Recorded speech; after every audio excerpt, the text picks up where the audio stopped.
Hey everyone, my name is Nico, and this is the Science Center.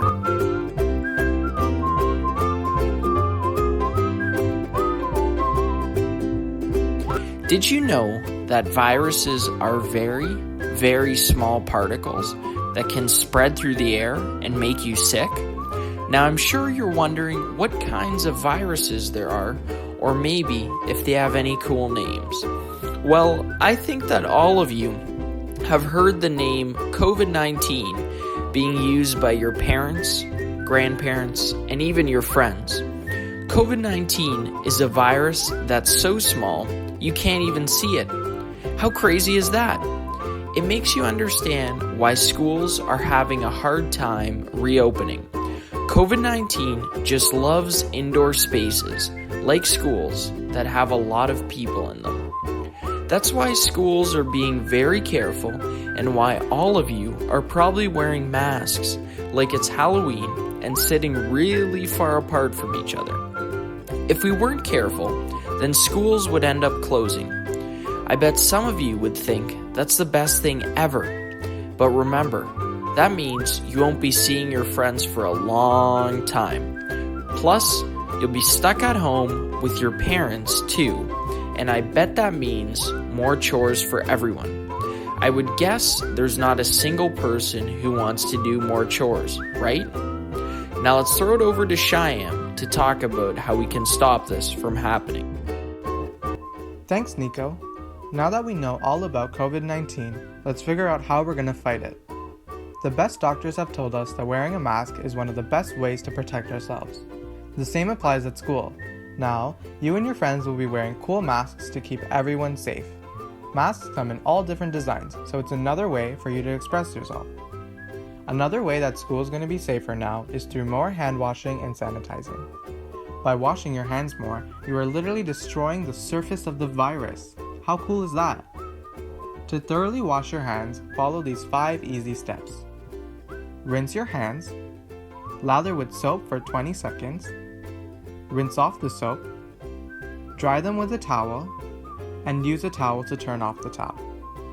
Make sure to get between your fingers, high up until your wrists, and under your fingernails. You'll also notice more bottles of hand sanitizer at school, which you can use to kill germs at any time. At school, you're going to be sitting a bit further away from your friends than usual, which we call physical distancing. It is safest to keep everyone a little bit further away so we can keep going to school. Imagine you and your friends have huge bubbles that are floating around you. You wouldn't want to stand too close to a friend because then that bubble could burst. To keep your bubble inflated, don't get too close. Now I'm going to hand it over to Eden to talk about another super cool addition to your school. Thank you for all of that information. There are many things Shyam just talked about that you and your friends will have to do to keep everyone safe. It's okay if you don't remember everything right now, because there's someone that can help with that. There's going to be a new person working at your school from now on, who is known as a public health official. This person has a background education in health and has been trained to make sure that all of you are staying as safe as possible. You might see them walking through the halls or in some classrooms to make sure that everyone is following the rules. Don't worry though, they are super friendly and just want to keep you and your friends safe. Their job is to make sure that everyone is wearing masks, washing their hands, and practicing physical distancing. They can help you if you have any questions, so don't be afraid to ask. This public health official will be watching over the whole school to prevent any outbreaks from occurring. An outbreak is when the COVID-19 virus we talked about earlier makes a lot of people sick at once. No one likes being sick, right? That's why this person is here to monitor for any outbreaks and report back to their supervisors. This should let us keep cases of COVID-19 down by catching any problems before they happen. Now it's time to evaluate the intervention to see if it'll work. Evaluating programs is really important for a lot of different reasons, such as when you may want to see if you reached your goals for the program or if you want to document your accomplishments. Evaluating a program can also be really helpful to collect and demonstrate proof that your program actually works. This can be done by preparing reports and visualizations to present your data and ultimately tell the story of the program itself. There's a series of questions you have to consider when you want to evaluate a program or intervention. Firstly, does the model show specific, measurable results that we want to achieve? To answer this, we want to identify what our results truly are. Using the Science Center video and assigning a public health official per school as needed is intended to help reduce the fear and anxiety surrounding returning to school amidst the coronavirus pandemic. Additionally, it aims to remind students in grades K to 12, according to their understanding, of the importance of prevention measures. The goal is to increase uptake of healthy habits like hand washing in order to protect against community spread in schools.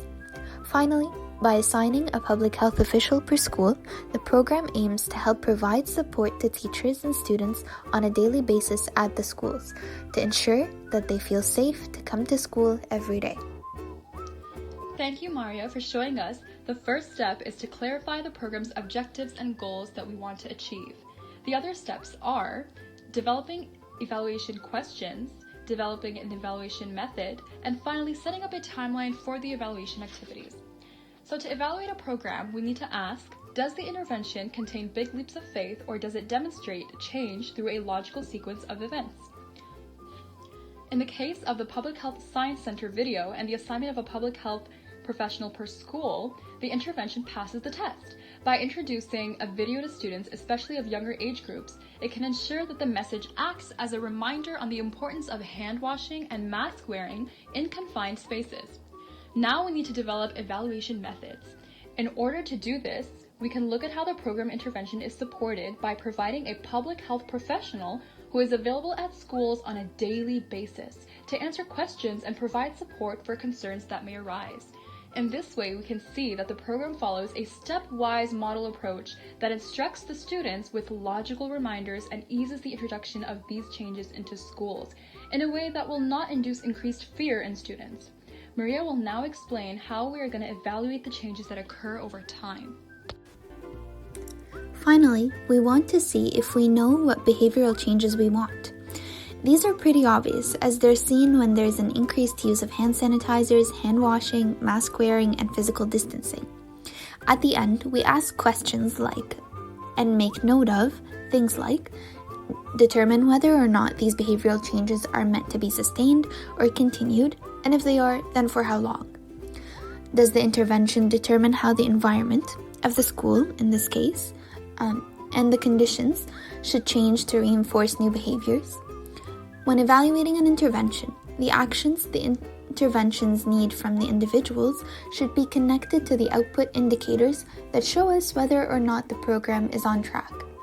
These outputs are increased habits of prevention, like hand washing, and ultimately preventing outbreaks at schools. When evaluating an intervention, the actions the interventions need from the individual should be connected to the output indicators that show us whether or not the program is on track. These outputs could be a decreased number of COVID cases. Thanks so much, Gia and Maria. So let's go over what we learned today in 2 simple steps. Step 1, everyone should wear masks and stay far apart from each other, even your best friends. I know it's super sad, but we just have to do it. Step 2, wash your hands really, and I mean really well. If we do these 2 steps, we can all beat this virus.